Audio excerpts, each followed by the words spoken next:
Alors déjà, Ok, bienvenue à toutes et à tous à cette séance de visioconférence. Monsieur Boiré, est-ce que vous pouvez revoir le partage d'écran là pour que le document puisse bien s'afficher? oui, pas de problème, vous l'avez. Voilà, super, là c'est bon. Très bien. Alors nous allons démarrer. Avant de rentrer dans le vif du sujet, je vais revenir un peu sur la biographie de Monsieur Boiré. Son prénom c'est Elias Boiré, il est responsable planification et contrôleur de gestion de l'activité après-vente du groupe S Automobile. Si je prononce mal les noms là, après vous allez revenir dessus, M. Boiré. Il C'est a, très bien. il a précédemment travaillé en tant que contrôleur de gestion au sein de la société SASJP et de la Vendée Gourmande. Il est âgé de 26 ans. Il est parti en France en 2010 après son baccalauréat scientifique dans le lycée Oumar Ba, dans le lycée privé Oumar Ba de Kalabankoura ACI. Donc, par Exactement. conséquent, c'est un Malien.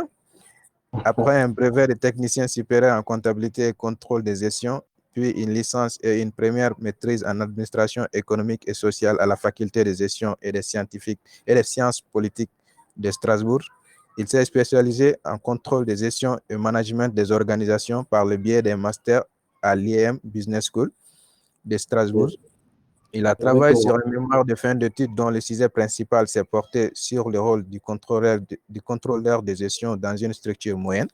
Son poste actuel met en évidence toute la dynamique du contrôle de gestion en faisant le lien d'une part entre les résultats analytiques et l'optimisation des coûts opérationnels et d'autre part entre la fiabilisation de la rentabilité, le contrôle des charges ateliers et l'expérience client. En étroite collaboration avec les transverses du Business Unit après-vente, il définit quotidiennement les actions opérationnelles pour répondre aux besoins des directeurs et des sites des chefs ateliers sur l'analyse et le suivi des indicateurs de l'activité après-vente du groupe. Ça, c'est un bref résumé de la biographie de M. Boiré. Vu ce C'est profil, parfait. je pense qu'aujourd'hui, nous allons apprendre beaucoup de trucs. À présent, M. Boiré, je vais vous passer la parole. Et encore une fois, bienvenue à toutes et à tous. Restez connectés jusqu'à la fin pour mieux comprendre. Merci. M. Boiré, vous avez la parole. Merci beaucoup, M. Djibril Mboa. Je vous remercie de m'avoir donné cette opportunité de présenter cette conférence aux jeunes Maliens motivés ainsi qu'à tous les autres étudiants de l'Afrique qui sont connectés en ce moment. Tout d'abord, je vous remercie d'avoir pris le temps de venir participer à cette visioconférence qui va se porter sur le contrôle de gestion, une fonction indispensable pour les entreprises. Alors, comme vous l'a bien expliqué M. Djibril, effectivement, je suis contrôleur de gestion au sein du groupe S depuis maintenant 4 ans. Ça fait une dizaine d'années que je réside en France et mon rôle principal, c'est que je suis contrôleur de gestion de l'activité après-vente du groupe et en même temps, je suis responsable planification de l'activité après-vente. Et notamment, c'est la raison pour laquelle je travaille énormément avec les transverses et les unités opérationnelles. Alors, la présentation étant ainsi faite, si vous voulez bien, nous allons passer au vif du sujet. Je vais donc évoquer avec vous plusieurs points du contrôle de gestion. D'abord, l'évolution des définitions du contrôle de gestion, les missions et les outils du contrôle de gestion.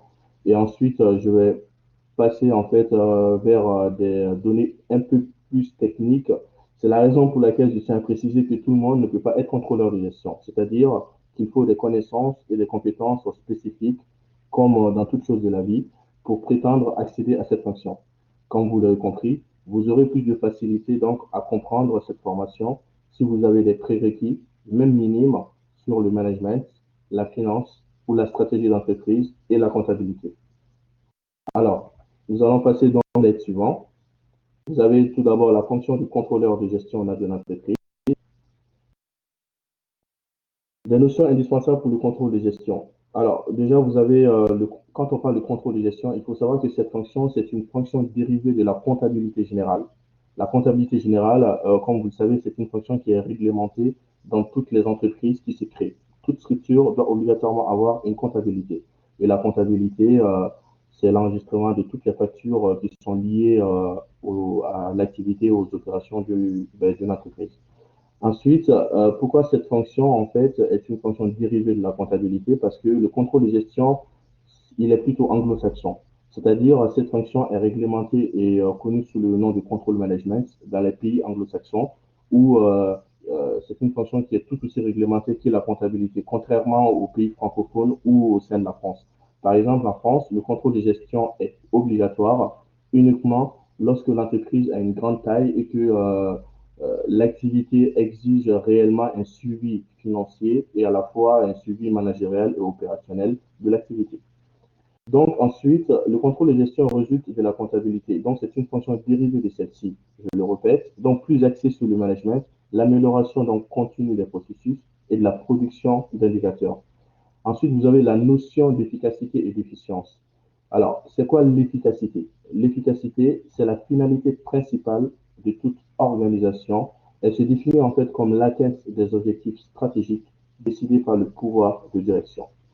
Alors, elle est indépendante de l'évaluation des coûts ou alors des coûts de production, des coûts d'achat ou des coûts de stock d'une entreprise commerciale et ou industrielle. Elle découle d'un objectif qui est clair et surtout qui est précis. L'objectif étant mesurable, quantifiable et daté.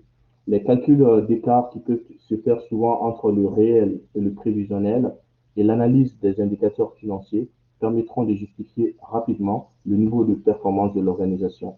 Ensuite, vous avez la notion d'efficience. Alors, l'efficience, c'est, si vous voulez, lié à l'efficacité. L'efficience, elle n'a pas toujours été mise en valeur en fait par les structures, car les structures de base se focalisent uniquement sur les résultats financiers qu'ils produisent. Donc, l'efficience, c'est en fait la capacité de l'organisation à mobiliser ses ressources pour pouvoir atteindre le résultat, c'est-à-dire pour pouvoir être efficace. Donc, c'est-à-dire c'est sa capacité à optimiser les coûts, notamment à réduire ses coûts. On peut parler du lean management aussi, si vous voulez, c'est-à-dire l'organisation qui permettrait notamment aux personnes de perdre le moins de temps possible lorsqu'ils travaillent soit au niveau de la production ou alors lorsqu'ils effectuent des missions de prestation de services. Donc, il s'agit donc de la manière dont les ressources sont affectées, si vous voulez, aux activités. Elle se définit donc comme la capacité de l'organisation à optimiser les moyens mis à la disposition des opérationnels pour réaliser les objectifs fixés sans affecter la qualité des produits et les normes de fabrication pour une entreprise industrielle ou alors des prestations définies pour une entreprise commerciale ou de prestation de services. C'est une notion qui est très prisée par les managers qui travaillent au sein des entreprises. Alors pourquoi? Parce que le manager, il est obligé d'avoir une vision de leadership qui a pour but donc de trouver un équilibre entre les résultats et les ressources qui sont allouées. Ensuite, vous avez la notion de performance. La performance, elle se définit comme la capacité de l'entreprise à pérenniser, d'une part, son efficacité, son efficience et d'autre part, à se créer un réel avantage concurrentiel résultant des compétences clés du succès, notamment la fiabilisation du système d'information de l'entreprise ou alors la valorisation de la satisfaction et la fidélisation client, soit par des opérations de marketing ou soit par des opérations ou alors par des campagnes publicitaires. La stratégie maintenant. La stratégie, elle se définit, si vous voulez, comme la vision globale de la direction pour les futures prises de décision. Cette vision, elle peut être opérationnelle et ou stratégique. Donc, opérationnelle, c'est-à-dire à court terme, et stratégique, donc c'est ceux de long terme. Alors, ces notions, ces différentes notions sont indispensables pour pouvoir appréhender déjà ce que c'est le contrôle de gestion. Voilà. Donc, on va passer au slide suivant qui va mettre en évidence la définition de quelques auteurs qui ont été les premiers justement à parler de cette fonction. Comme je vous l'ai expliqué par le passé, le contrôle de gestion est une fonction qui est très anglophone et ça fait à peu près une vingtaine, trentaine d'années que cette fonction a commencé vraiment à s'établir au niveau de la France et des pays francophones. Alors, Harry Bouquin, c'est un professeur de gestion de l'Université Paris-Dauphine. Pour lui, le contrôle de gestion, en tant que fonction support, se doit de satisfaire ses utilisateurs. Alors, il y a deux choses qui m'intéressent ici dans cette définition, à savoir la fonction support et les parties prenantes. Le contrôle de gestion est une fonction dynamique qui collabore avec les acteurs de l'organisation. Donc, le contrôle de gestion est souvent rattaché aux unités opérationnelles, à la direction financière ou directement à la direction générale. Son rôle est cumulé donc entre les missions de finance, de comptabilité et de management. Vous avez aussi un autre auteur du nom de Robert Newton Anthony, qui est professeur de contrôle de gestion à l'université d'Harvard. Alors, lui, il définit le contrôle de gestion comme étant le processus par lequel les managers obtiennent l'assurance que les ressources sont obtenues et allouées de manière efficace et efficiente pour la réalisation des objectifs de l'organisation.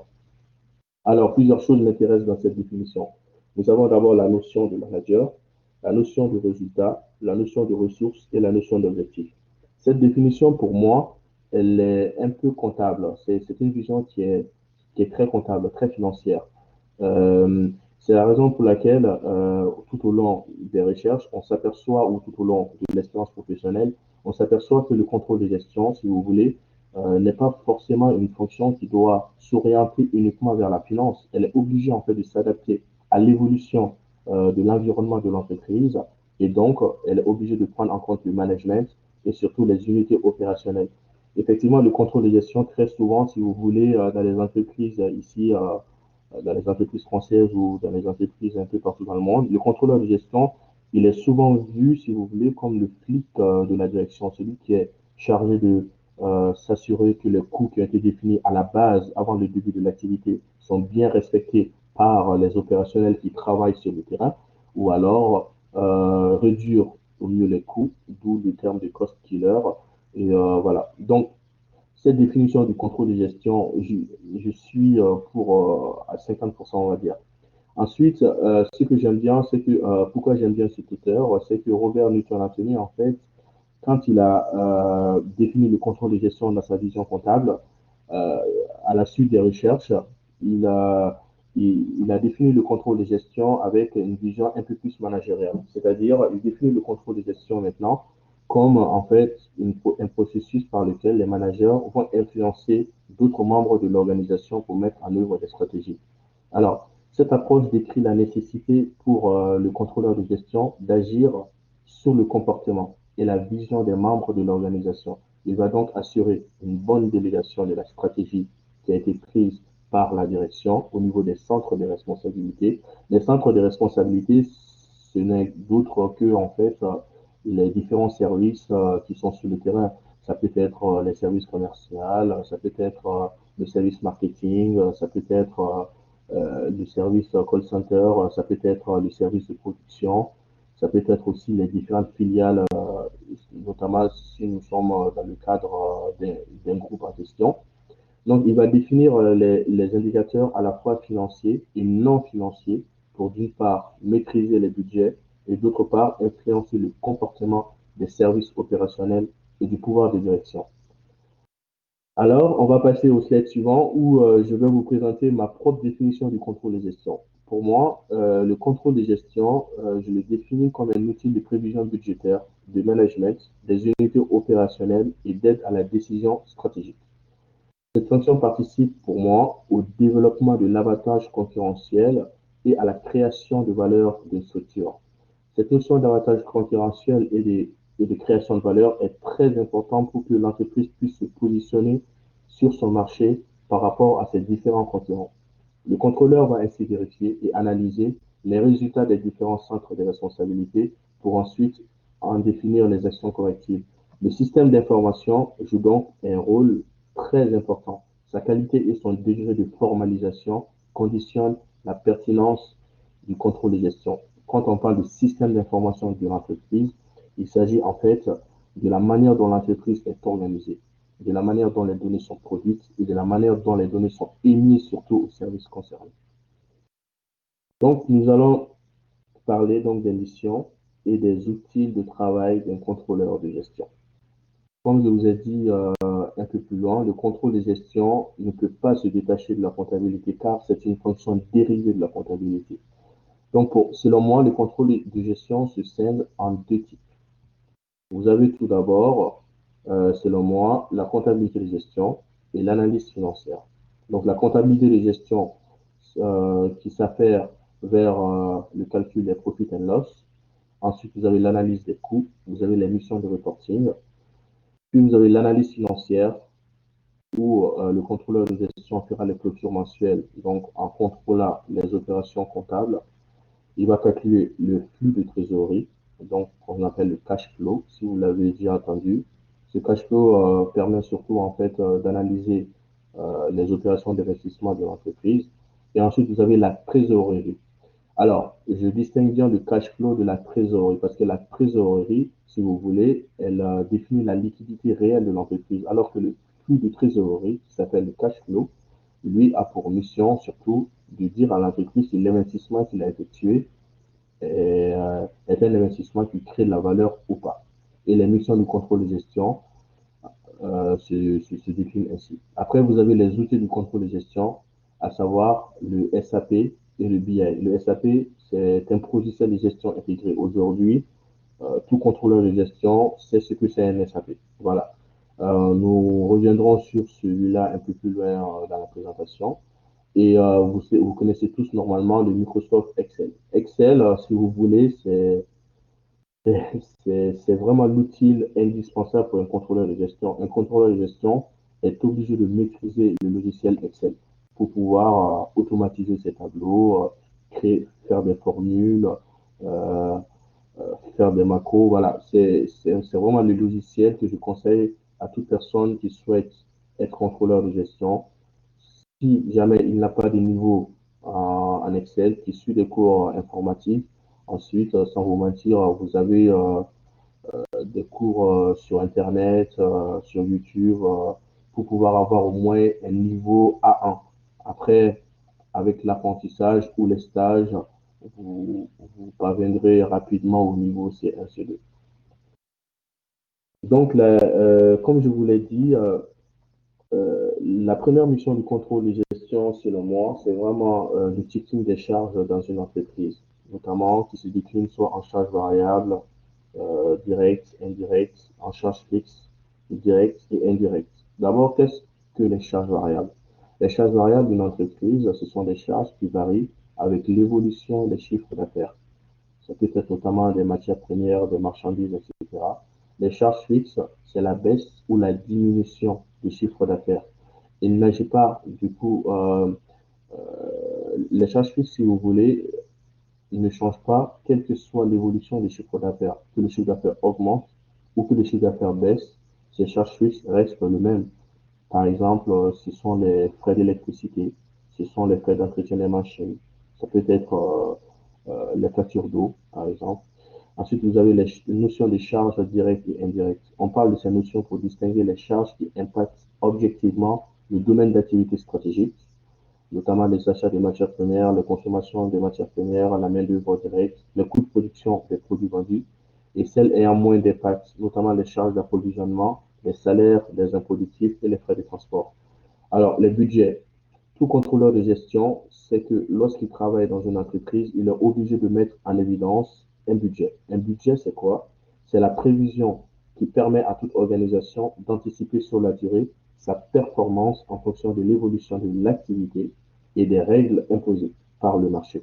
Le contrôleur, ainsi, à travers ses études budgétaires, va permettre au pouvoir de direction de définir pour chaque centre de responsabilité les ressources nécessaires pour répondre aux besoins de leur activité. Pour toute société qui souhaite perdurer sur le long terme, la gestion prévisionnelle demeure indispensable. C'est-à-dire, donc, elle se décline en budget des ventes, achats, production, budget commercial, les budgets des services fonctionnels, les budgets des encaissements, les budgets des décaissements. Alors, parmi ces budgets, je vais peut-être prendre par exemple le budget de production qui paraît la plus complexe. Donc, le budget de production me paraît le plus compliqué.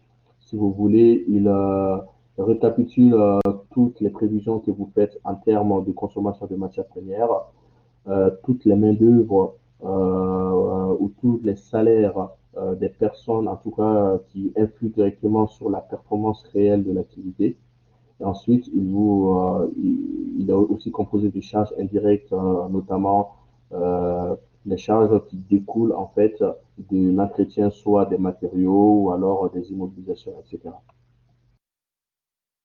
Donc ensuite, avant l'établissement des budgets, les entreprises optent souvent pour des saisonnalités. Alors, quand on vous parle de saisonnalité, il s'agit en fait des coefficients que l'entreprise va définir soit en se focalisant sur son marché pour que le budget qu'il va définir afin de pouvoir, comment dire, continuer son activité ne soit pas en totalement désaccord par rapport à la réalité du terrain, d'une part, et d'autre part, soit ce coefficient est complètement tiré en fait de l'historique d'activité dont dispose l'entreprise.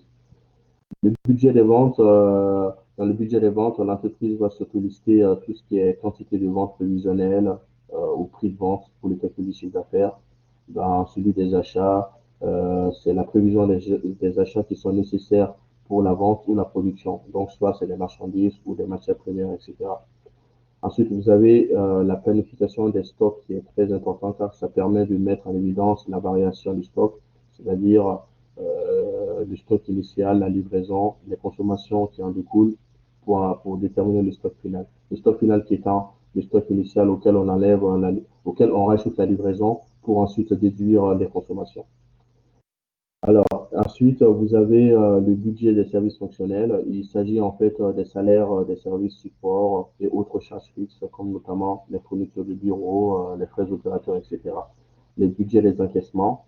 Il s'agit en fait de mettre en évidence tout ce qui augmente la trésorerie en fonction des conditions d'encaissement. Vous savez que après, en France, ici, par exemple, vous avez des conditions d'encaissement pour les clients qui peut être soit au comptant, soit 30 jours pleinement. Ensuite, vous avez les budgets des décaissements qui vient donc en contradiction du budget des encaissements.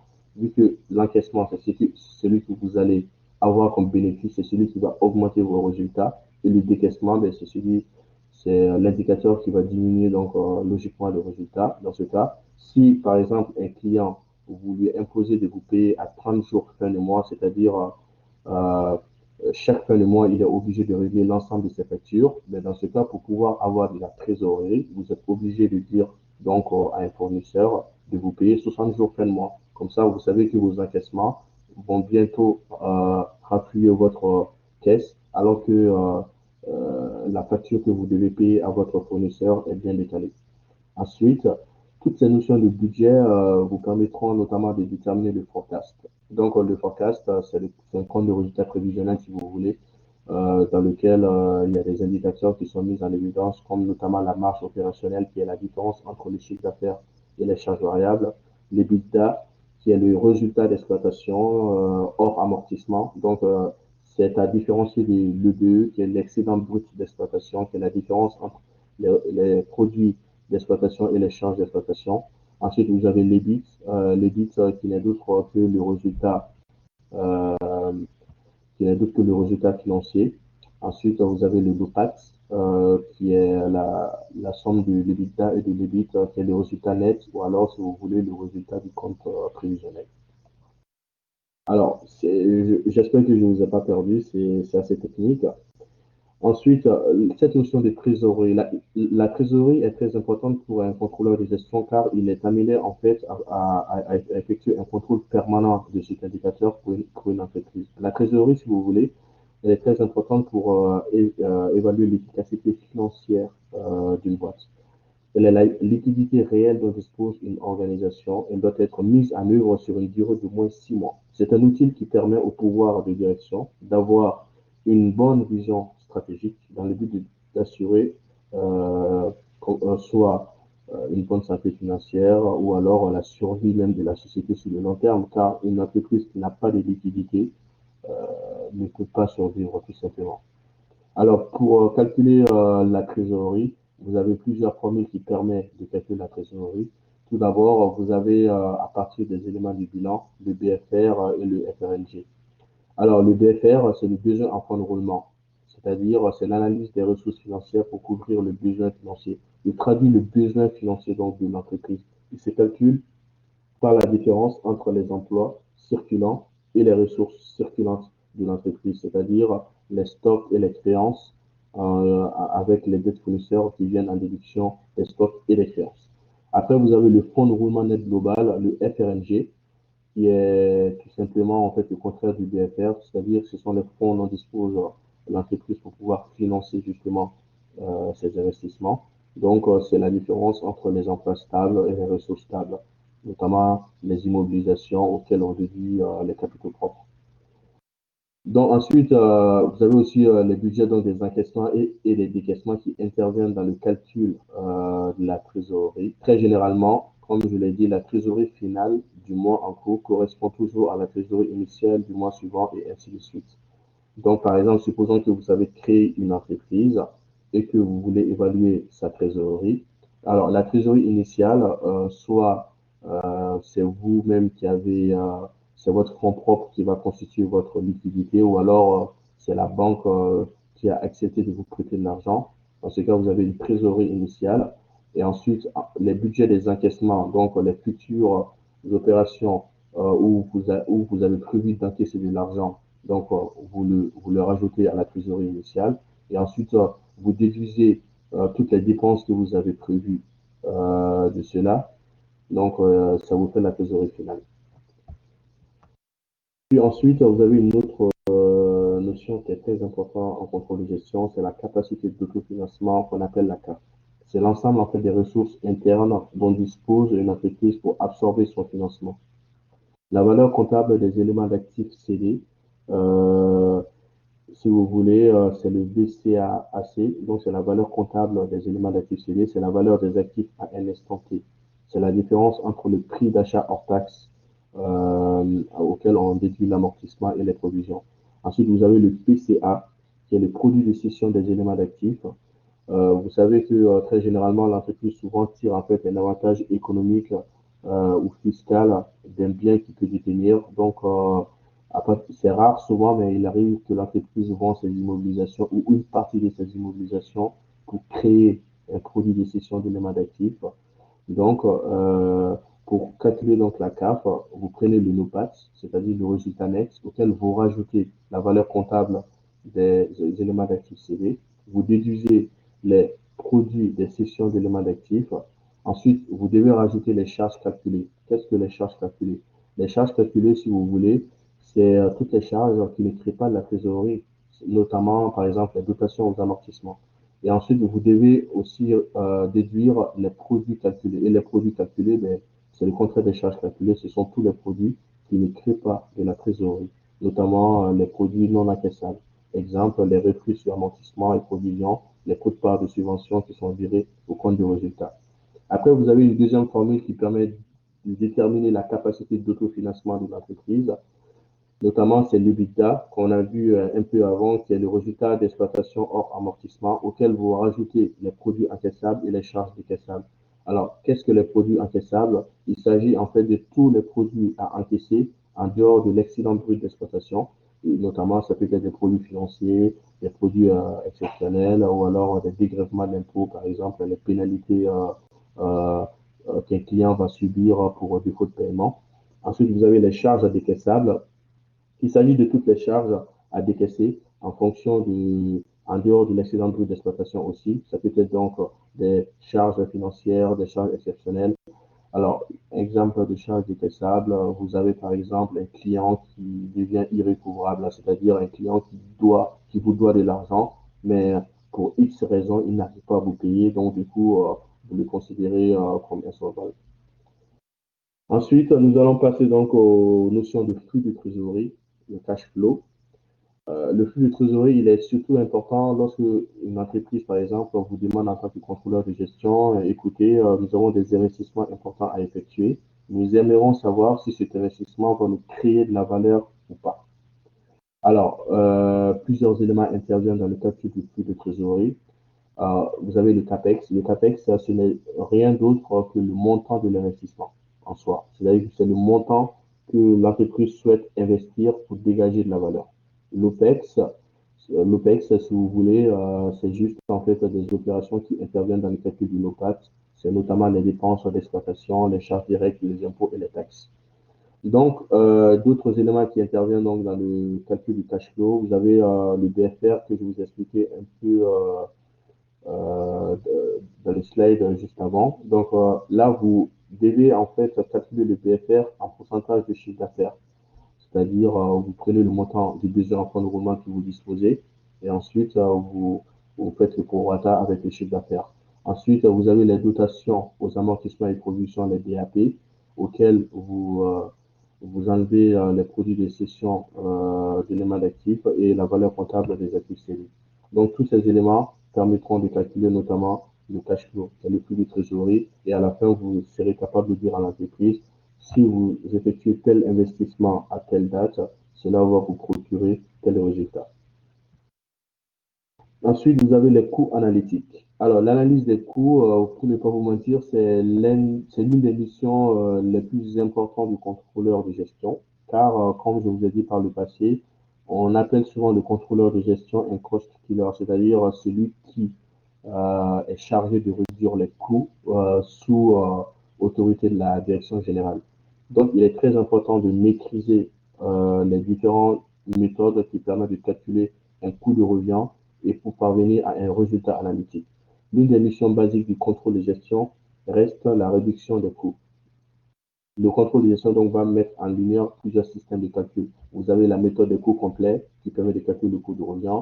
Vous avez la méthode du direct costing, donc du compte de résultat différentiel qui met en évidence pas mal d'indicateurs, dont notamment la marge et coût variable, les taux de marge, les seuils de rentabilité, etc. Vous avez aussi la méthode ABC qui est aussi, comment dire, on va dire une méthode jumelle à la méthode des coûts complets, mais on utilise surtout en fait cette méthode, si vous voulez, pour pouvoir analyser le coût de revient d'une entreprise. Lorsque l'entreprise est une entreprise de prestation de services, par exemple, vous prenez une boulangerie, alors je ne sais pas si les boulangeries au Mali créent plusieurs types de produits, mais par exemple, vous prenez une boulangerie ici en France, elle peut vous créer plusieurs types de produits. Ça peut être du pain, ça peut être du croissant. Elle peut vous créer plusieurs types de pâtisseries aussi, donc de viennoiseries, etc.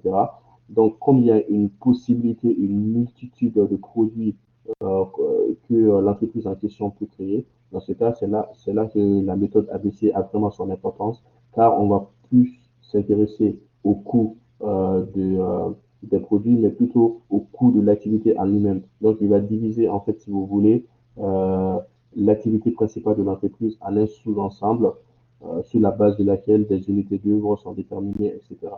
Mais je vais revenir sur ça un peu plus loin dans la présentation lorsque je vais vous présenter le rôle du contrôleur de gestion dans une entreprise de service. Donc, vous avez le coût d'achat. Lorsqu'une entreprise de service ou industrielle vous demande de lui calculer un coût d'achat, ben, le coût d'achat, si vous voulez, ça permet à l'entreprise de savoir réellement combien lui coûte en fait l'achat des matières premières ou des marchandises qu'il achète. Alors, pour déterminer le coût d'achat, vous devez mettre en évidence bien évidemment les charges directes et les charges indirectes. La charge directe, par exemple, ça peut être l'achat en lui-même, donc de la matière première, et la charge indirecte, c'est notamment les frais d'approvisionnement. Voilà. Ensuite, l'inventaire de stock d'achat, ça dépend des entreprises, plusieurs méthodes. Soit c'est pour déterminer le coût de stock par la méthode du coût moyen pondéré, ou alors par la méthode du premier entrée, première sortie, ou alors par la méthode du première entrée, dernière sortie. Donc, il y a plusieurs méthodes pour pouvoir déterminer le coût du stock. Ensuite, vous avez le coût de production. Le coût de production, l'entreprise pourra évaluer réellement combien lui coûte la fabrication de ses produits en volume et en coût unitaire. Donc, dans le coût de production, vous avez aussi des charges directes et indirectes. La charge directe du coût de production, c'est la consommation des matières premières que vous tirez de l'inventaire de stock du coût d'achat. Tout est lié. Ensuite, les charges indirectes du coût de production, c'est notamment donc les charges qui sont liées à l'entretien des machines de production ou alors les main-d'œuvre indirectes qui interviennent dans la production, mais de façon indirecte. Alors, il faut savoir que le coût de production, bien évidemment, une entreprise de service ou une entreprise commerciale n'aura pas à produire. Donc, ceci ne concerne uniquement lorsque vous êtes en face d'une entreprise industrielle. OK? Donc, sinon, si c'est une entreprise de commerce ou de prestation de services, donc c'est directement le coût d'achat et après le coût de revient. Mais si c'est une entreprise industrielle, donc vous avez l'ensemble des coûts qu'il faudra calculer. Alors, le coût de revient, c'est le coût de production des produits finis vendus auquel on va rajouter les coûts de distribution pour une entreprise industrielle et pour une entreprise qui est commerciale. Donc, c'est le coût, c'est la consommation des matières premières que vous avez intégrées en amont dans le coût de production donc auquel vous rajoutez le coût de distribution.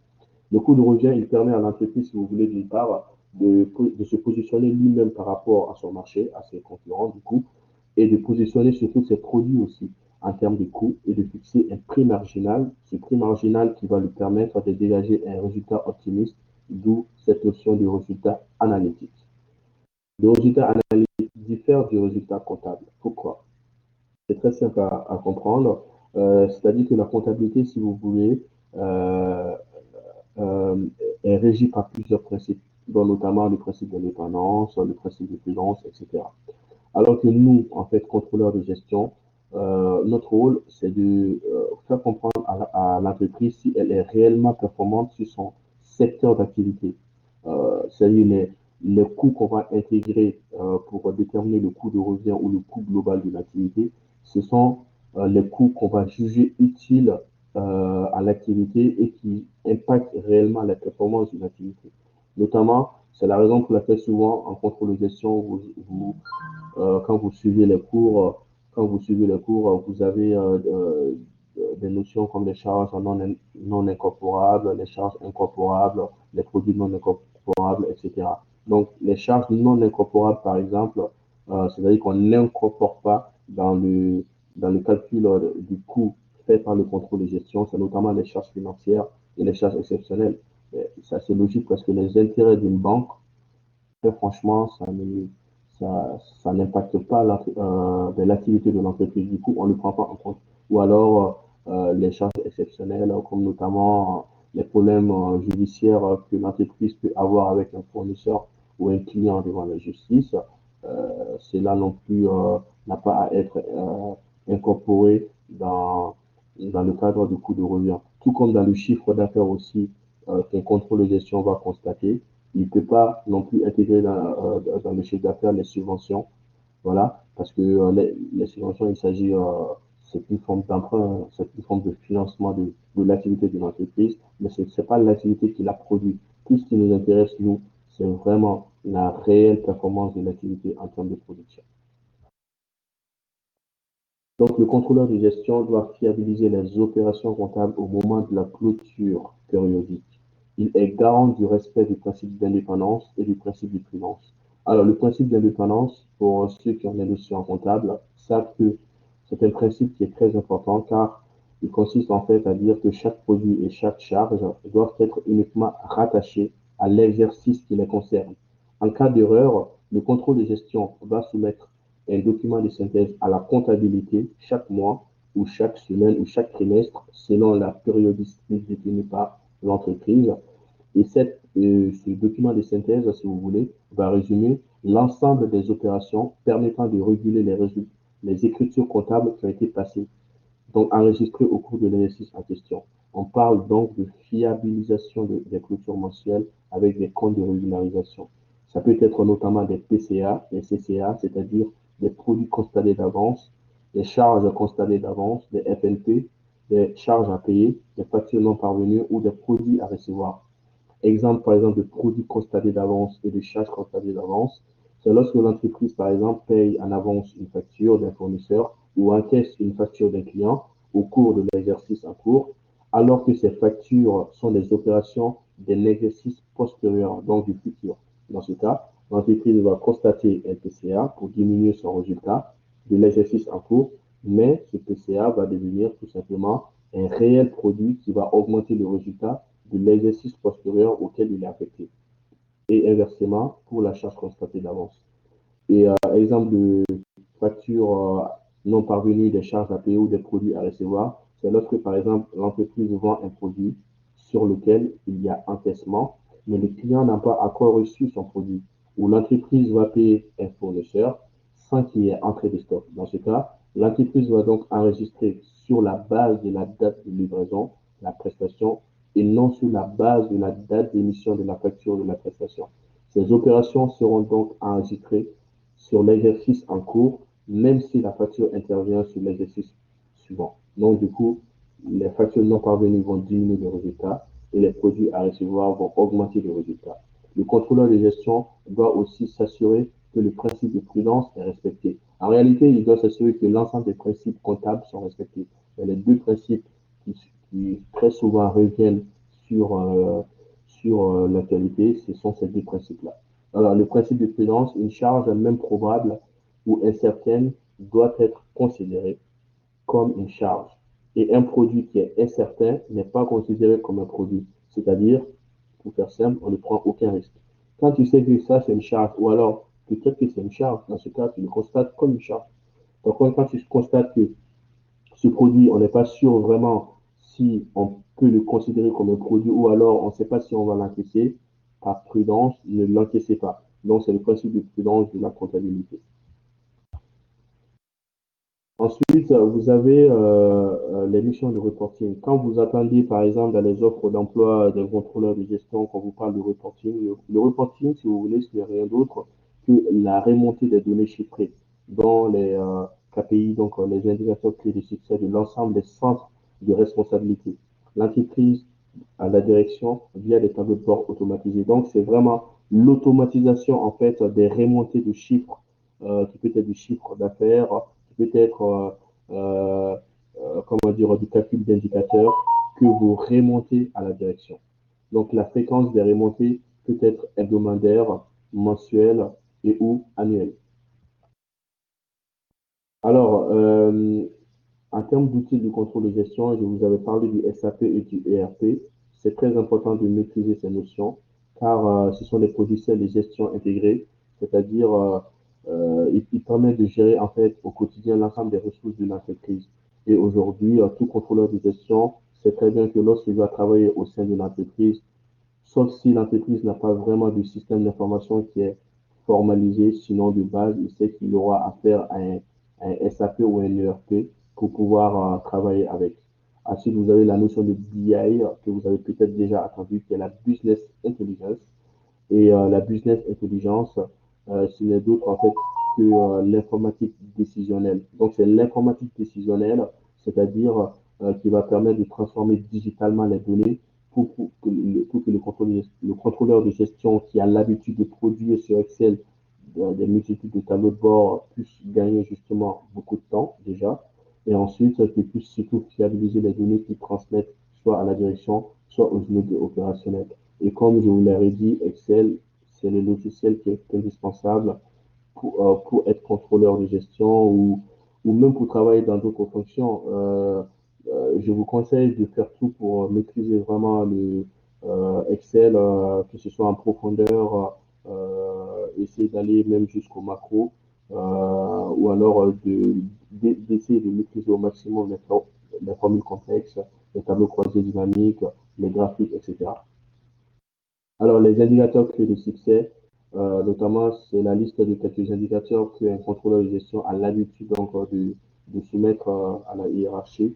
Donc, vous avez les taux de marge sur coût variable, la profitabilité, le point mort, la marge de sécurité, le taux de rotation des stocks, les encours clients, fournisseurs, la productivité, la rentabilité, le panier moyen et le coût moyen pondéré. Alors, autre outil là, de contrôle de gestion qui est plutôt un outil de management qui est. Alors, cet outil est rarement, enfin, pas rarement, mais elle est très peu utilisée par les entreprises et je trouve ça d'ailleurs dommage.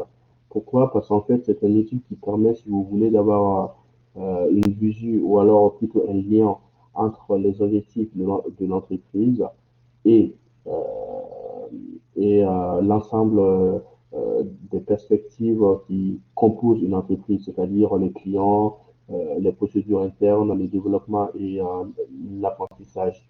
Ce sont les auteurs Norton et Kaplan qui ont mis ce magnifique balance scorecard en évidence. Alors, si vous voulez, la balance scorecard, c'est un tableau de bord prospectif. Il a pour vocation, si vous voulez, d'organiser et de piloter le développement de la stratégie générale d'entreprise à travers une démarche outillée. L'intérêt de cet outil est multiple. Hein.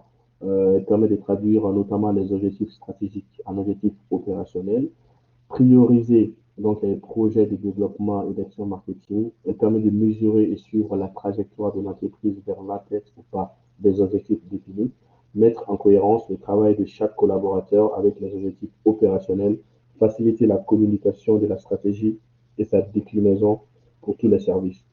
Par exemple, une entreprise qui veut réduire ses coûts, supposons que cette année, ma boîte me dit, Ilias, je veux que aujourd'hui, à partir de maintenant, tu te concentres sur la réduction des coûts. Dans ce cas, alors je sais automatiquement à travers ce schéma que je dois mener des actions conduisant à l'augmentation de la production.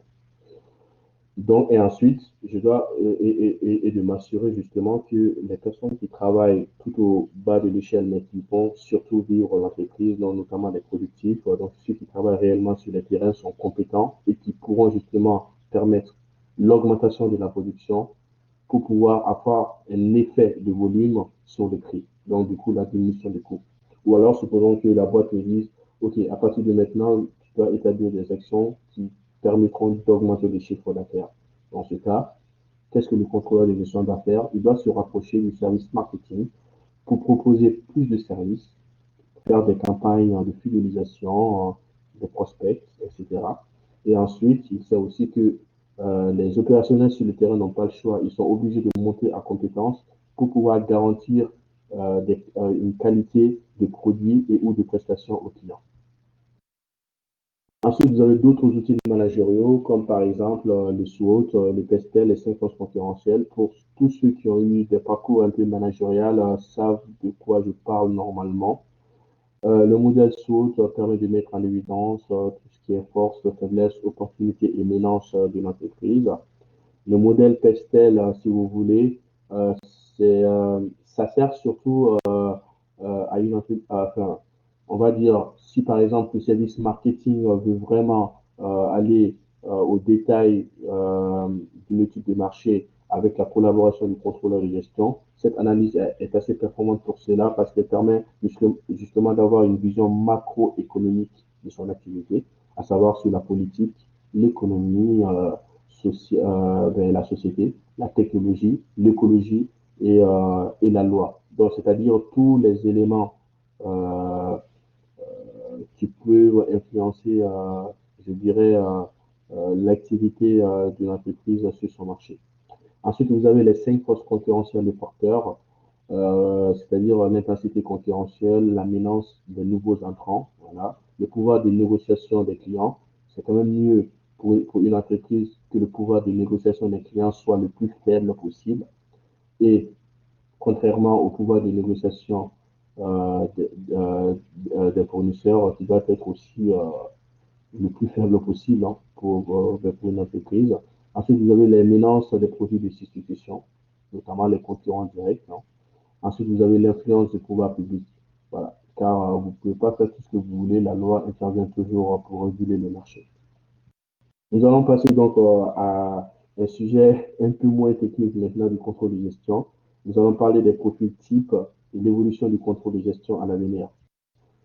Tout d'abord, sachez que un contrôleur de gestion classique, selon moi, alors, vous avez déjà des bac plus 2 qui peuvent être contrôleurs de gestion, mais c'est vrai que leur champ d'évolution est assez limité. Alors, selon moi, un contrôleur de gestion peut travailler dans tout type d'activité, dans tout type de service, qu'elle soit industrielle, commerciale, prestation de services, banque, assurance, etc.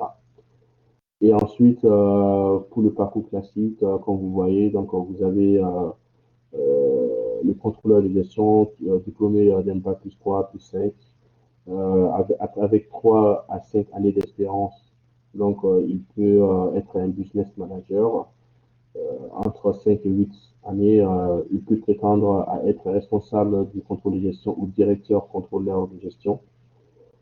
Et la vocation principale, on va dire, ou alors ultime, si vous voulez, du contrôleur de gestion, c'est soit être un DAF, donc un directeur administratif et financier, ou alors c'est soit d'être directement le directeur général de l'entreprise pour laquelle il travaille. Ensuite, quelle différence maintenant entre l'industrie, le commerce, la banque et la prestation de services? Alors, le contrôleur de gestion industrielle, il est garant surtout de la maîtrise des coûts d'approvisionnement, des coûts de production, des coûts de distribution, des produits finis vendus et des coûts moyens pondérés. C'est un véritable business partner, c'est-à-dire ce qu'il va faire, si vous voulez, c'est de produire des indicateurs clés de succès, donc les KPI, pour simplifier le quotidien des opérationnels sur la maîtrise des coûts au quotidien. Le suivi et la compréhension chiffrée des activités est indispensable pour que les opérationnels puissent comprendre comment leur activité fonctionne, quel coût ça produit, quels résultats ça produit et comment faire pour améliorer justement euh, leur activité au quotidien. Ensuite, vous avez le contrôle de gestion dans le commerce. Le contrôleur de gestion ici sera surtout focalisé sur des notions de marge, notamment les calculs de rentabilité, de maîtrise des coûts, de distribution, qui vont permettre de constater la capacité de vente, les résultats des campagnes publicitaires et l'ensemble des opérations marketing. Le contrôleur de gestion ici va aussi opter pour des KPI qui pourront servir surtout à booster en fait les centres de profit à travers les actions marketing, notamment la maîtrise des budgets commerciaux, le nombre de clients qui a fréquenté, enfin, le nombre de clients qui a acheté le produit ou alors qui a bénéficié de la prestation, le nombre de clients qui est revenu plusieurs fois pour bénéficier de la même prestation. Donc, vraiment se focaliser sur tout ce qui peut toucher à la fidélisation et aux campagnes d'offres commerciales pour essayer de ramener du chiffre d'affaires le plus possible au sein de la société. Maintenant, le contrôle de gestion bancaire, c'est un peu particulier. C'est-à-dire, le produit bancaire permet de répondre à un besoin, donc à une demande d'un client, et sa prestation suppose l'accomplissement de tout un enchaînement d'opérations. Mais la multiplicité, si vous voulez, des produits bancaires implique une classification et il est important de distinguer les produits qui ont des capitaux comme support, comme les crédits, les dépôts ou les titres émis ou achetés, les prestations de services comme la remise d'un chèque à l'encaissement ou l'exécution d'un ordre boursier. Alors, le contrôleur de gestion pour calculer le coût de revient bancaire, c'est un peu particulier. Alors, le coût de revient bancaire, en fait, il est composé de plusieurs types de coûts. Vous avez le coût financier qui représente le coût de la ressource qui a servi à financer les capitaux distribués, notamment les emplois. Vous avez le coût opérationnel qui représente les frais généraux qui prennent en compte à la fois les frais administratifs et commerciaux, les mises en place des prestations ainsi que les frais de gestion et les frais de suivi des différents dossiers. Ensuite, vous avez le coût du risque. Le coût du risque qui n'est d'autre que la différence entre les créances qui sont exigibles du fait des défauts de paiement et les sommes recouvrées. Et la difficulté justement du contrôleur de gestion dans une banque, c'est vraiment le calcul de ce coût de revient, car il faudra que le contrôleur de gestion soit capable d'anticiper en fait le risque et le traduire en un coût prévisionnel qui sera facturé au client. Ainsi, on peut déduire que le prix du crédit facturé au client englobe le coût financier, le coût opérationnel et le coût du risque. Bien sûr, la marge que souhaite récupérer l'établissement l'est tout autant. Puis ensuite, vous avez le contrôleur de gestion dans une entreprise de service. C'est une réelle problématique. Pourquoi? Parce que comme je vous ai expliqué un peu loin dans le diapo, c'est que le contrôleur de gestion qui travaille dans une entreprise de service sera confronté à une situation particulière où l'entreprise peut offrir une multitude de services en fait. À partir du moment où vous avez une disparité des services qui est assez importante, dans ce cas, le mieux pour calculer le coût et pour déduire après, comment dire, les KPI du service, c'est vraiment opter pour la méthode ABC, c'est-à-dire le fait de scinder l'activité principale en plusieurs sous-ensembles pour pouvoir déterminer le coût de revient. Vous avez aussi une notion d'unité d'œuvre qui intervient. Si vous voulez, le coût d'unité d'œuvre, cette spécificité pose problème au contrôle de gestion car elle nuit en fait à l'utilisation des outils de contrôle de base. Le caractère intangible, si vous voulez, de cette mesure, c'est que le résultat se manifestera de façon graduelle en fait. C'est-à-dire que c'est très difficile aujourd'hui, par exemple, de pouvoir définir de manière claire et précise le résultat d'une entreprise de service sans passer par cette méthode. Alors, cette spécificité pose un problème au contrôle de gestion car elle nuit à l'utilisation des contrôles traditionnels. Le caractère intangible, donc, du coup, ne facilite pas la mesure du résultat. Voilà. Et donc, du coup, un service, si vous voulez, c'est toute chose qui est vendue dans le commerce et que l'on ne peut faire tomber sur son pied, si vous voulez. Donc, c'est assez spécifique. Le modèle comptable traditionnel suppose que pour obtenir un coût complet fiable, il suffit de découper l'activité de l'entreprise, comme je vous l'ai dit, en sous-ensemble. Le contrôleur de gestion doit aussi se focaliser sur tout ce qui est benchmarking pour pouvoir justement étudier soit la position de ses produits ou de ses prestations sur son marché, mais aussi pour pouvoir comment dire, anticiper les différents effets de volume ou les différents effets de prix qui pourraient jouer sur la stratégie que l'entreprise a définie pour pouvoir se créer un avantage concurrentiel par rapport à ces différents concurrents. Et un exemple d'unité d'œuvre, par exemple, pour revenir sur cette notion de coût d'unité d'œuvre, c'est par exemple pour un service hospitalier qui est chargé, par exemple, de traiter les cas de Covid. De l'unité d'œuvre serait le nombre de passages en réanimation, par exemple, et en fonction de ça, on peut définir le coût euh, de ce service qui est lié au traitement du Covid. Et ensuite, par exemple, pour une entreprise de logistique ou de transport, l'unité d'œuvre peut être la quantité de marchandises qui est stockée, ou alors pour calculer, par exemple, le coût du trajet, puisque une entreprise de transport de logistique a fait de longs trajets, donc ça serait, par exemple, le coût euh, de l'unité d'œuvre peut être le kilométrage, le nombre de kilométrages que peut faire, par exemple, un moyen de transport entre le point A et le point B.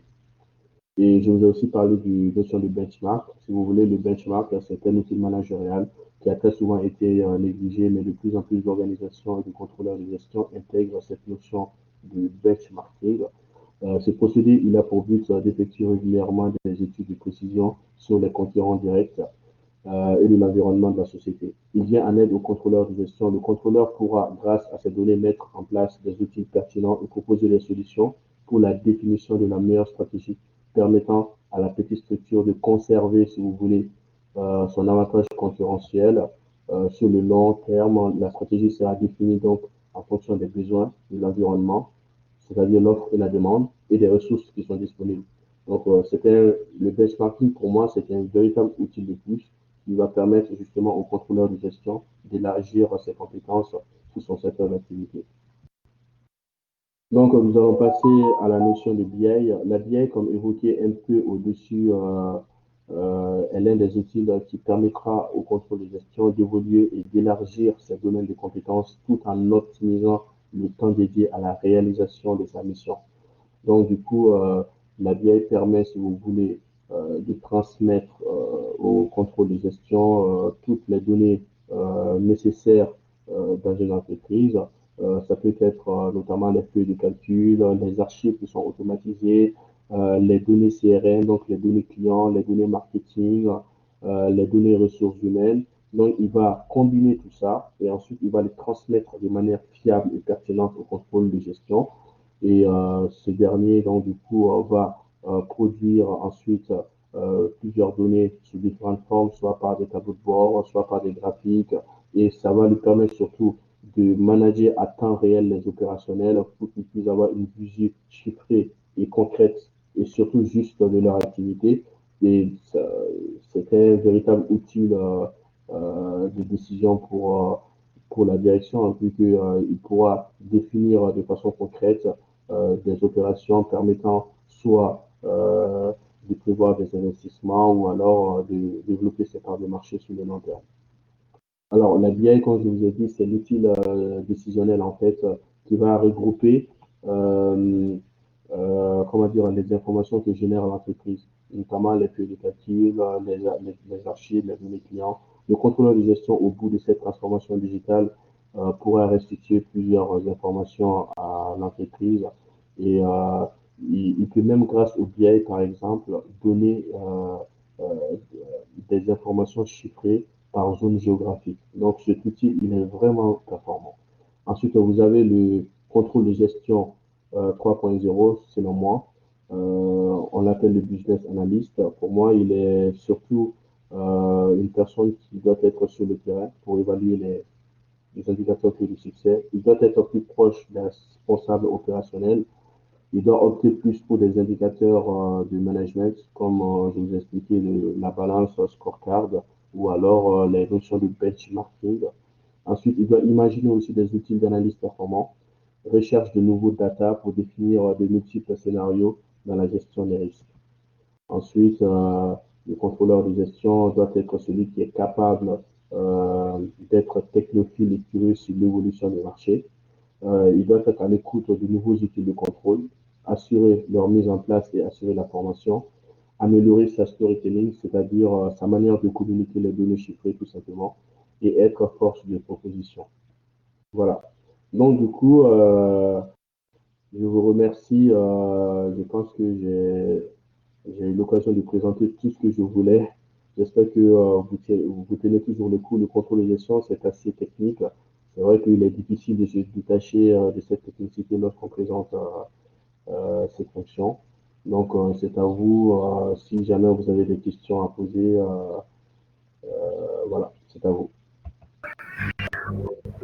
Monsieur Boal, merci pour cette belle présentation. Que nous, les Merci à noms, on était un peu dit, mais en tout cas, il y a beaucoup de questions dans les chats, la discussion publique. Je vais essayer de vous vous. les communiquer one by one. Après, vous allez essayer de répondre.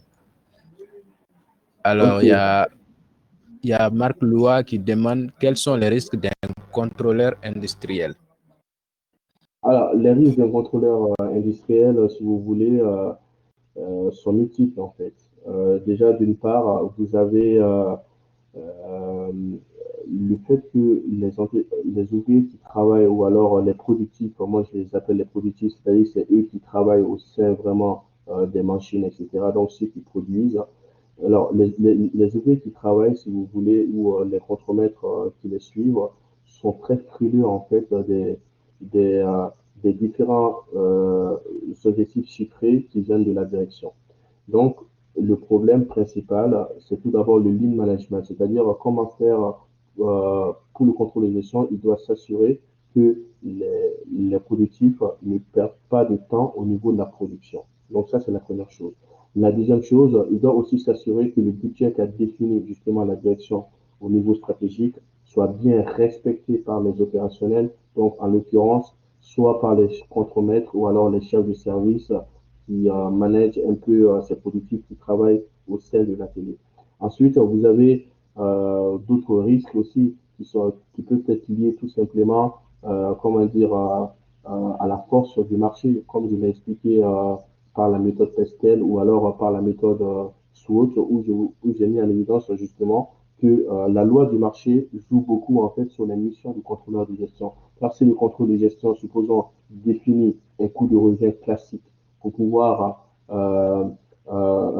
permettre justement à une entreprise de dégager un résultat marginal, ce coût de revient ne doit pas être en désaccord par rapport à la réalité du marché. Donc, du coup, il est obligé à chaque fois de collaborer avec, selon moi, le service marketing pour pouvoir avoir une vision très précise du marché afin que le coût qu'il va définir permettra justement à l'entreprise de dégager de la marge sur la finalité de son activité.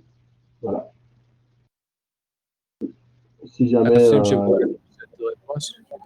Il y a d'autres questions. Il y a des questions. On va essayer de répondre au max. Il y a M. Batri qui dit bonsoir, M. Boiré, je suis étudiant en master professionnel de GRH. Étant donné que le contrôle des gestions et la gestion des ressources humaines sont deux disciplines qui sont au cœur de l'entreprise, ma question est la suivante. Peut-on faire un rapprochement entre ces deux disciplines ou quel lien peut-il exister entre ces deux disciplines? Merci au passage pour la qualité de l'exposé. Il vous remercie, quoi. Eh bien, écoutez, Ibrahim, je vous remercie beaucoup.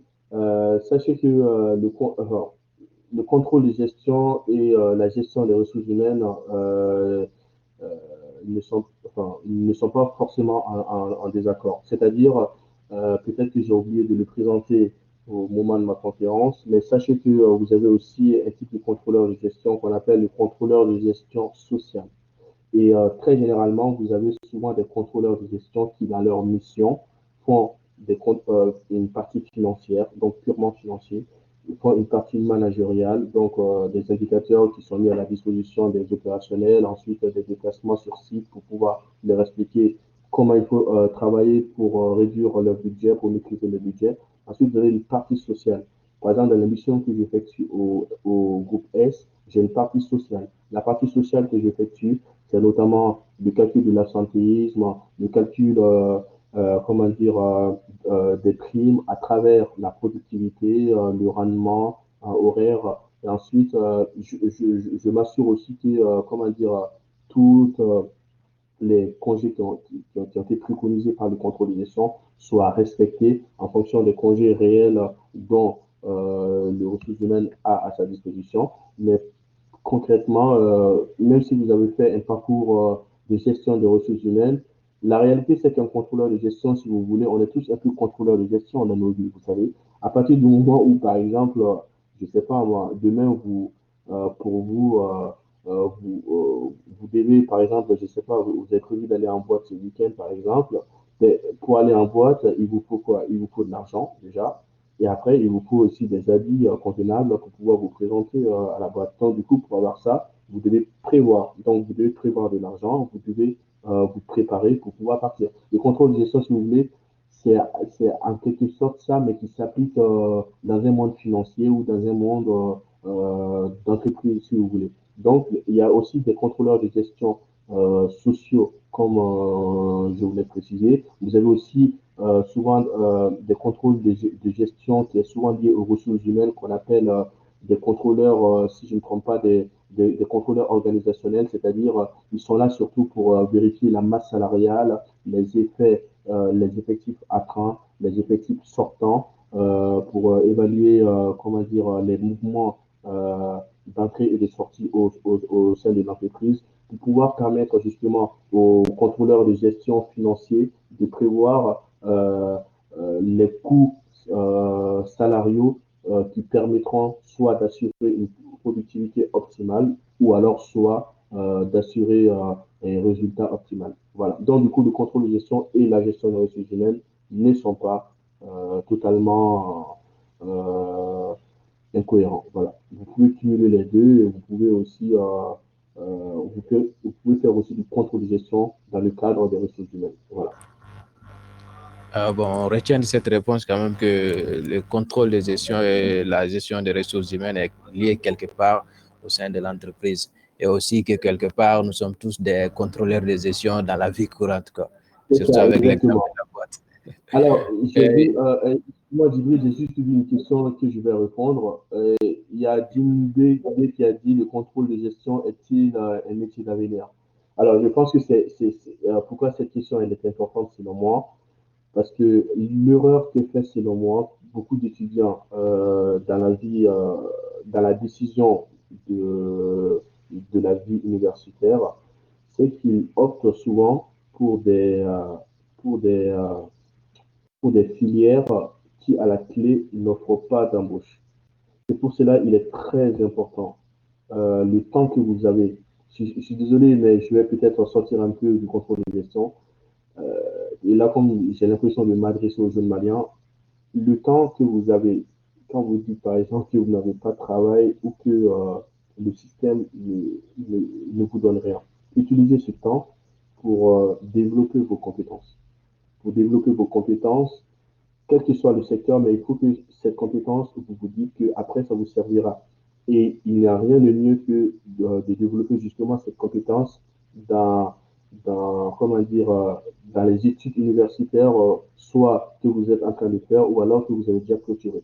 Donc, le contrôle de gestion est un métier d'avenir, clairement. C'est-à-dire que aujourd'hui, je ne vais pas vous mentir, par exemple, je donne un exemple. En France, par exemple, on vous dit que il y a pas mal de chômage, il y a pas mal de précarité, les entreprises vont bientôt fermer, etc. Mais je vous assure que sur le marché de l'emploi, moi je connais des amis ou moi-même j'ai été contacté par des entreprises pour pouvoir travailler pour eux, parce que le contrôle de gestion, comme je vous ai dit, c'était une fonction qui était plutôt anglophone à la base, mais les Français aujourd'hui savent très bien que c'est une fonction qui est indispensable parce que ça fait le lien, si vous voulez, entre la comptabilité, le management, le marketing, les ressources humaines, les services opérationnels. Donc, c'est quelque chose qui est presque indispensable aujourd'hui pour une entreprise qui a une taille normale, si vous voulez. Et pour les petites entreprises qui n'ont pas de contrôle de gestion, ils ont aussi une autre forme de contrôle de gestion qu'ils appellent le contrôle organisationnel, parce que le système d'information n'est pas assez vaste pour pouvoir définir un service de contrôle de gestion. En tout cas, moi, je vous conseille d'opter pour des filières qui vous permettent de trouver un travail à la fin. C'est la seule solution que je vous donne. C'est-à-dire que optez pour des filières qui vous permettent de trouver du travail. La comptabilité, par exemple, certes, il y a eu beaucoup de logiciels comptables qui permettent d'enregistrer des factures automatiquement, de faire des déclarations de TVA, de faire des déclarations fiscales, etc., de façon automatique. Mais la comptabilité, par exemple, c'est un métier d'avenir. Le contrôle de gestion en est.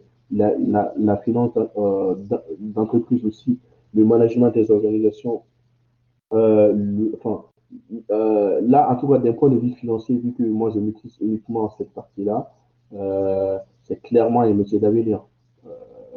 Notamment, je ne sais pas, si, supposons qu'au Mali, vous avez beaucoup d'ONG, vous avez beaucoup d'organisations. J'ai la chance d'avoir mes parents qui travaillent dans le milieu de la santé donc au Mali. Et je sais qu'il y a beaucoup d'organisations gouvernementales ou non gouvernementales qui sont mobilisées. Et je pense qu'en tant que contrôleur de gestion, vous pouvez si prête à Dieu, avoir votre place à partir du moment où vous donnez les moyens. Et comme je l'ai dit un peu loin dans ma présentation, il ne suffit pas aussi uniquement de le vouloir, il faut se donner les moyens aussi. C'est-à-dire, il faut aussi développer soi-même ses propres compétences, notamment si vous voulez être contrôleur de gestion, par exemple, ou alors si vous suivez des études de contrôleur de gestion ou de comptable ou de management ou de n'importe quel autre formation, vous devez aussi savoir quels sont les outils qui sont utilisés sur le secteur du marché. Et ces outils, est-ce que je peux me former sur ces outils? Aujourd'hui, nous avons la chance de profiter des transformations digitales, nous avons la chance de profiter des réseaux sociaux. Vous savez, sur YouTube, par exemple, beaucoup de formations, il y a des gens qui s'auto-forment sur tout et n'importe quoi. Et si vous voulez vraiment gagner en compétences, moi, je vous conseille de consacrer pas mal de temps aussi à vous auto-former, notamment un contrôle de gestion qui ne sait pas utiliser Excel, c'est pas possible. Voilà. Et donc, Merci. voilà. Je retiens de cette réponse que oui, effectivement, le métier du contrôle des gestions, c'est un métier d'avenir et même du présent parce que vous avez pris l'exemple du coronavirus, même avec la crise sanitaire, malgré tout ça, il y a quand même des contrôleurs de gestion qui sont sollicités par les entreprises. Alors, on continue avec les questions. Il y a M. Koulibaly Emmanuel qui dit: Bonsoir, comment se positionne le contrôle de gestion au sein d'une entreprise et quels sont les indicateurs qu'il faut prendre en compte pour évaluer la rentabilité d'une entreprise? Alors, le contrôle de gestion, comme je l'expliquais, se positionne comme une fonction dérivée, si vous voulez, comme on l'a vu, comme en mathématiques, c'est une fonction dérivée de la comptabilité. C'est-à-dire qu'il intervient en tant que fonction support. C'est-à-dire qu'il a la même... quelles sont les fonctions support d'une entreprise? Ce sont les ressources humaines, le service marketing, le service de production, le service call center, si jamais vous avez un call center, c'est aussi le service des achats et le contrôle de gestion. Voilà. Donc, le contrôle de gestion, c'est une fonction support comme dans toute entreprise. Ce qui différencie le contrôle de gestion des autres fonctions support, c'est que dans les pays francophones ou en tout cas en France, on vous l'oblige à l'avoir uniquement lorsque vous avez une certaine taille. Par contre, pour les autres fonctions, notamment le service comptable et le service ressources humaines, vous devez obligatoirement avoir ces services dans votre entreprise, d'où la différence entre une fonction réglementée et non réglementée. Donc ça, c'est la position du contrôle de gestion dans une entreprise. C'est une fonction dynamique qui collabore avec toutes les autres fonctions de l'entreprise. La rentabilité, elle se calcule de plusieurs manières. Déjà, si vous voulez calculer la rentabilité sur la base d'une entreprise industrielle, par exemple, ça peut être le rapport entre les heures qui sont facturées, ok, et les temps de présence des mécaniciens. Ou alors, là, je vous donne la formule que j'utilise moi dans mes missions, mais la réalité, c'est que dans une entreprise industrielle, par exemple, la rentabilité serait le rapport entre les heures qui sont facturées réellement et donc les heures de présence des productifs qui travaillent au sein des unités de production. Ou alors, pour aller un peu plus loin, pour évaluer la rentabilité d'une entreprise, vous avez la méthode du direct costing, donc le compte de résultat différentiel, où vous prenez le chiffre d'affaires auquel vous enlevez les charges variables qui vous donnent la marge sur coût variable, et ensuite auquel vous enlevez les charges fixes qui vous donnent le résultat. Et ce résultat, normalement, si vous le rapportez au chiffre d'affaires, c'est-à-dire divisé par le chiffre d'affaires, ça vous donne un taux de rentabilité. Voilà. Donc la rentabilité peut s'effectuer de plusieurs manières. Et la rentabilité en elle-même, on peut parler de profitabilité, on peut parler de résultats analytiques, etc. Donc la rentabilité, tout simplement, pour une formule, pour généraliser tout ça, la rentabilité peut être tout simplement la différence entre le chiffre d'affaires et le coût, tout simplement. Merci, M. Boire. On va poursuivre avec deux, trois questions avant de tirer. Il y a Pas de problème. Azumaro Akleso qui demande quelle formation pour se spécialiser dans le domaine du contrôle de gestion. Alors, pour Alors, répondre à ça, je vous invite à revoir un peu la biographie de notre formateur que j'ai envoyé au début, mais néanmoins, M. Boire, vous pouvez quand même nous donner quelques pistes. oui, bien sûr, pas de problème. Alors, pour répondre à cette question, en fait, vous avez plusieurs manières pour arriver euh, à la fonction de contrôleur de gestion, si vous voulez. Moi, personnellement, je vais vous expliquer mon parcours, hein. Ça vous permettra peut-être d'avoir une idée. Donc, moi, j'ai commencé par un brevet de technicien supérieur en comptabilité et gestion des organisations. Ensuite, j'ai fait une licence et un master en administration économique et sociale où on faisait beaucoup de finances, beaucoup de comptabilité de gestion. Et ensuite, je me suis fait, comment dire, j'ai finalisé mon parcours par le biais d'un master à l'école de management de business school, spécialiste en contrôle de gestion. Mais pour pouvoir devenir contrôleur de gestion, vous n'avez pas le choix que de choisir des filières où on vous parle de management, de finance, de comptabilité, de droit des sociétés, de comptabilité générale, comment dire, où on vous parle aussi des droits des affaires aussi, hein, et ensuite vous avez aussi la comptabilité de gestion et la comptabilité analytique. Mais euh, voilà, donc du coup, les filières qui vous permettent d'accéder à ça, c'est peut-être les filières de finance d'entreprise, c'est peut-être les filières de management d'entreprise aussi. Vous avez aussi les filières de tout ce qui est stratégie ou même les filières d'entrepreneuriat. Peut-être au niveau de la licence, vous pouvez commencer à suivre ces différentes filières et ensuite pour vous permettre de vous réorienter de manière objective sur du vrai contrôle de gestion, je vous conseille de passer par un master en management des organisations ou alors un master intitulé contrôle de gestion. Voilà. Super. Pour résumer, on note que plusieurs filières mènent à devenir contrôleur de gestion et c'est très important. Exactement. On va poursuivre avec les questions. Pas de problème. Bon, il y a M. Diawara qui a déjà convié les étudiants. Il y a quelqu'un qui demandait tout à l'heure l'emploi du temps. Déjà, demain, ils ont cours à 15 heures avec Dr Aboubakar Kanté. Merci, M. Diawara, pour cette réponse. Et il y a Binta Kone qui demande quel conseil donnerez-vous à ceux qui n'ont pas assez de connaissances en comptabilité pour pouvoir contrôler leur gestion?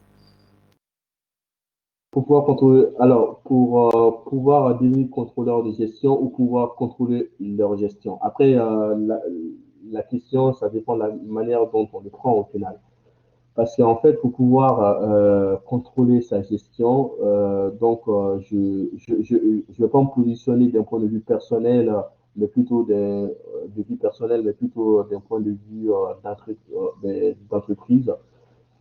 L'entreprise en soi contrôle sa gestion de manière naturelle, en fait. Mais pour pouvoir, si vous voulez, le contrôle de gestion, il sert surtout, en fait, à aller au-delà de la gestion normale de l'entreprise. C'est-à-dire qu'il te permet d'anticiper ce qui se passe sur ton marché. Il te permet de te créer un avantage concurrentiel par rapport à tes concurrents. Il te permet de créer aussi de la valeur aussi par rapport à tes concurrents. Et il te permet surtout de prévoir plusieurs risques, plusieurs hypothèses en fait.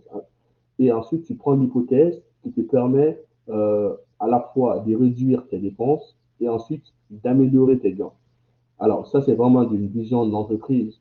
Après, comme je vous l'ai dit, si vous voulez une vision euh, sur la vie personnelle, pas besoin d'être comptable pour gérer sa vie. Mais après, voilà. Donc, le contrôle de gestion permet vraiment d'anticiper tout ça. Et un contrôleur de gestion qui n'a pas de niveau comptable, c'est assez compliqué. C'est-à-dire qu'il faut vraiment avoir quand même au moins une base comptable pour pouvoir comprendre des notions, notamment quand j'ai parlé de besoin en fonds de roulement, le fonds de roulement net global, tous ces indicateurs, ce sont des indicateurs qui sont calculés sur la base d'éléments qui viennent du bilan, sur la base d'éléments aussi qui viennent des comptes de résultats comptables.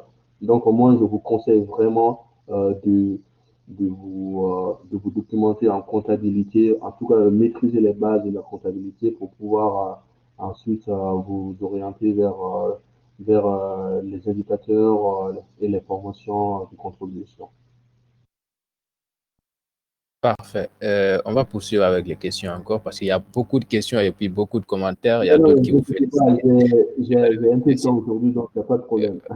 Ok, super. Il y a Ibrahim qui demande, faut-il recourir à un cabinet externe pour son audit ou on peut le faire en interne? Quelle est la meilleure approche? Selon moi, ça dépend. Si jamais vous voulez évaluer les risques de manière vraiment pertinente et ensuite pour pouvoir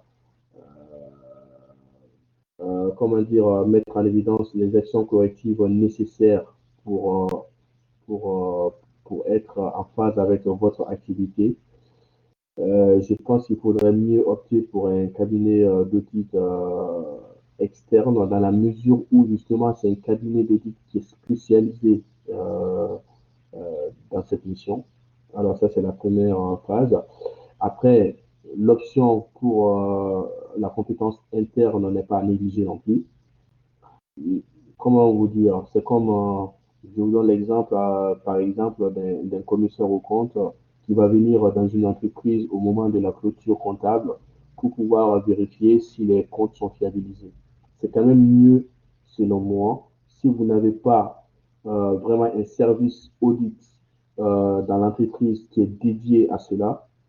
Euh, le contrôleur de gestion pourra peut-être commencer par effectuer quelques missions en interne, mais vous aurez besoin, selon moi, des compétences d'un cabinet d'audit en collaboration avec le contrôle de gestion pour vérifier les états comptables, les indicateurs et pour fiabiliser au mieux les comptes au moment de la clôture mensuelle et ou annuelle. Voilà.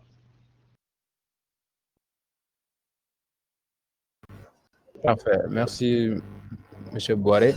Nous allons poursuivre toujours avec les questions. Et avant de cela, je voudrais dire un truc aux étudiants. En fait, il y a beaucoup d'étudiants qui se plaignent dans les chats en disant qu'ils n'ont pas des mails ou bien qu'ils n'ont pas accès à leurs cours. Il y a des étudiants qui sont nouvellement inscrits. Donc, la mise à jour de la plateforme est en cours. Vous allez recevoir les cours progressivement. Veuillez patienter. Et puis aussi, il y a beaucoup qui se sont inscrits avec des emails non valables. Quand on envoie, ça ne passe pas. Donc, veuillez appeler le service pédagogique sur le numéro qui se trouve sur le site ou bien par mail. C'est très important. Voilà. Et concernant les cours de demain, n'hésitez pas à suivre. C'est à partir de 15 heures avec notre expert en gestion, en GRH. On va prendre 2-3 questions avant de terminer. Il y a Mohamed Silla qui dit bonsoir, good présentation, M. Boiré. J'ai besoin du lien de la plateforme pour rendre les cours plus. Il n'y a pas de souci, nous nous chargerons, l'équipe pédagogique va se charger d'envoyer ça. Et il y a Facinet Cheikhna Koulibaly qui dit « Comment la gestion des stocks peut-elle améliorer nos entreprises ?» Alors, la gestion des stocks, c'est très intéressant. En plus, on a une alternante au niveau de notre service contrôle et gestion qui fait un mémoire, qui prépare un mémoire de fin d'études dans ce cadre. Les stocks, ça dépend des entreprises. Par exemple, si vous avez une entreprise qui est commerciale, donc commerciale, prestation de services, ou alors si vous avez une entreprise qui est industrielle. Alors, si vous avez une entreprise industrielle, la gestion des stocks est primordiale. Elle est indispensable pour pouvoir fiabiliser le coût de revient. C'est-à-dire, comme je l'ai expliqué, quand vous calculez le coût d'achat d'une entreprise, vous devez obligatoirement constater l'inventaire du stock. Et cet inventaire de stock met en évidence quoi? Le stock initial, donc la quantité initiale que vous avez achetée, les livraisons que vous avez prévues auxquelles vous allez rajouter à la quantité initiale. Et ensuite, vous devez déduire les consommations que vous avez prévues de ce stock. Et celui-là va vous permettre de déterminer le stock final. Et ensuite, pour pouvoir déterminer le coût d'un stock, vous avez plusieurs méthodes, comme je l'ai dit. Soit c'est la méthode du coût moyen pondéré, c'est-à-dire c'est la somme du coût d'achat au stock initial, ensuite le rapport entre la valeur en euros de cette somme sur la quantité de cette somme. Donc, il vous permet de déterminer le coût du stock.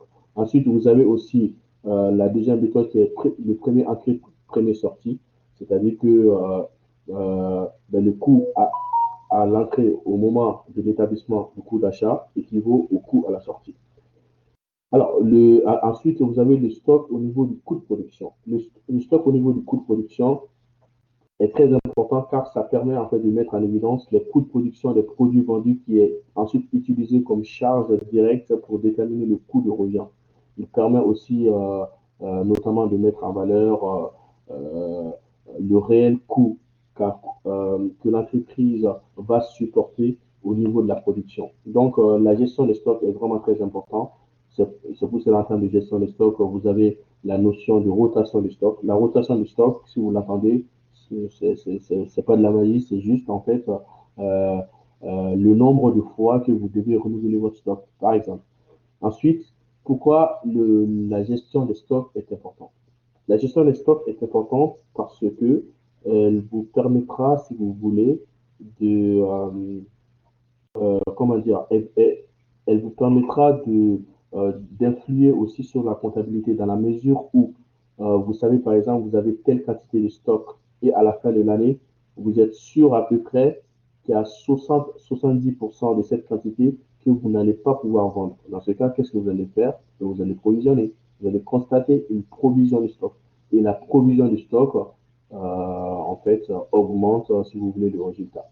C'est-à-dire, et en plus, j'avais un prof qui me disait à chaque fois, si vous voulez, un euro de stock ou 5 francs CFA de stock correspond à 5 francs CFA de chiffre d'affaires. C'est-à-dire que le stock, à la base, augmente le chiffre d'affaires. Par contre, le stock va diminuer le chiffre d'affaires dans la mesure où si, par exemple, vous constatez une dépréciation du stock, c'est-à-dire que vous savez bien que quand vous achetez quelque chose aujourd'hui, demain, cette chose n'aura pas la même valeur, donc elle se déprécie.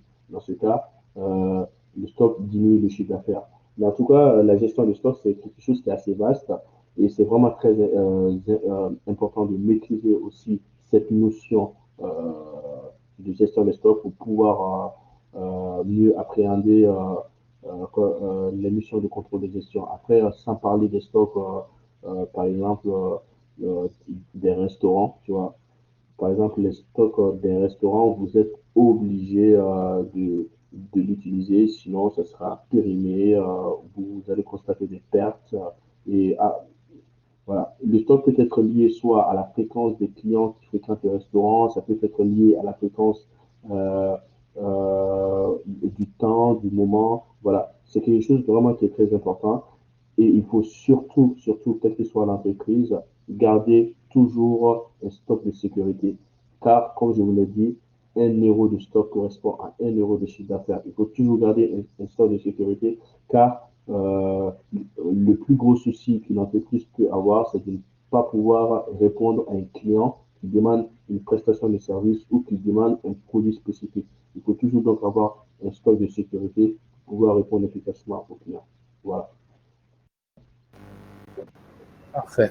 Merci. On va prendre une dernière question. Pas de problème.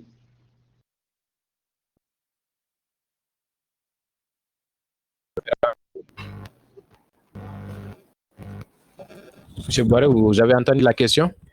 Ah non, je n'ai pas attendu. Je pense qu'il y a eu un bug au niveau du vocal. Ok, il y a un étudiant qui a demandé la différence entre l'efficacité et l'efficience.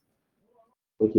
Donc, ces notions d'efficacité et d'efficience, alors, l'efficacité, si vous voulez, c'est la capacité de l'entreprise à atteindre son résultat.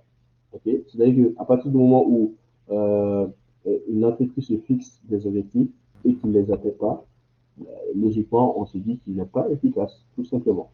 Et l'efficience, si vous voulez, c'est la manière dont l'entreprise va mobiliser les ressources financières, humaines et matérielles à sa disposition pour pouvoir atteindre les objectifs qu'il s'est fixés. C'est-à-dire, c'est la manière dont il va gérer les ressources qu'il a à sa disposition pour atteindre les résultats fixés. Et donc, du coup, la gestion de cette ressource qu'il a à sa disposition, qu'est-ce que ça veut dire? C'est-à-dire qu'il doit optimiser les coûts, il ne doit pas forcément les réduire. S'il peut les réduire, tant mieux, que ce soit les coûts fixes ou les coûts variables, mais il doit essayer de les optimiser, au moins rester dans le cadre des prévisions qui ont été toujours faites. Et ensuite, il doit essayer aussi de manager les humains qui travaillent aussi pour la boîte, c'est-à-dire que ce soit du management euh, au niveau mental, que ce soit par le biais des primes, pour pouvoir booster le moral des équipes. Voilà. Donc, il y a un lien entre l'efficience et l'efficacité. L'efficacité, c'est l'atteinte des résultats. Et l'efficience, c'est la manière dont ce sont les ressources que tu vas mobiliser, donc la manière que tu vas utiliser pour atteindre tes résultats. Voilà. Parfait. Donc, l'efficacité, c'est le résultat et l'efficience, le processus, si je comprends bien, en résumé. C'est ça, exactement. Ah, oui, je vois. Alors, vos mots de la fin. Après, on va clôturer. Bon, écoutez, tout d'abord, moi, je tiens à remercier mon frère Amadou Diawara pour cette présentation. Je vous remercie aussi, Monsieur Djibril, pour votre assistance. Sans vous, je ne pense pas que je m'en sortirais. Donc, c'était ma toute première fois.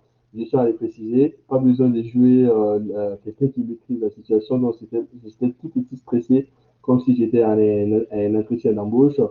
Donc, du coup, je suis très heureux et j'espère que vous avez beaucoup appris du contrôle de gestion. J'espère que j'aurai l'occasion de vous revoir bientôt et de vous présenter d'autres sujets ou alors, pourquoi pas, même ça ne me dérangerait pas de revenir sur cette même présentation si des étudiants veulent avoir des explications en direct par rapport aux différents diapos. Le diapo, je suis mis à la disposition donc, de l'université virtuelle et je les autorise à vous le partager si jamais ça peut vous aider à approfondir donc, vos connaissances. En tout cas, sachez que je suis très fier de participer à ce grand projet, à cette activité et j'espère que le Mali s'en sortira avec des jeunes aussi motivés que vous. En Voilà, tout cas, monsieur je vous Djibril. remercie. Il y a beaucoup de Merci beaucoup. messages de remerciements et de félicitations. Bonne présentation, M. Allé. Merci beaucoup pour ces éclaircissements. Et personnellement, Merci. moi aussi, j'ai beaucoup appris. Je vous remercie aussi pour cela. Et je vous remercie au nom de l'université virtuelle. Et merci à tous ceux qui ont participé du début jusqu'à la fin, et même ceux qui sont venus partir après, juste après. Et bon, on se dit à très bientôt. Merci, M. Boiré. Et merci à tous. Merci beaucoup. Bonne soirée. Excellente soirée. Au revoir.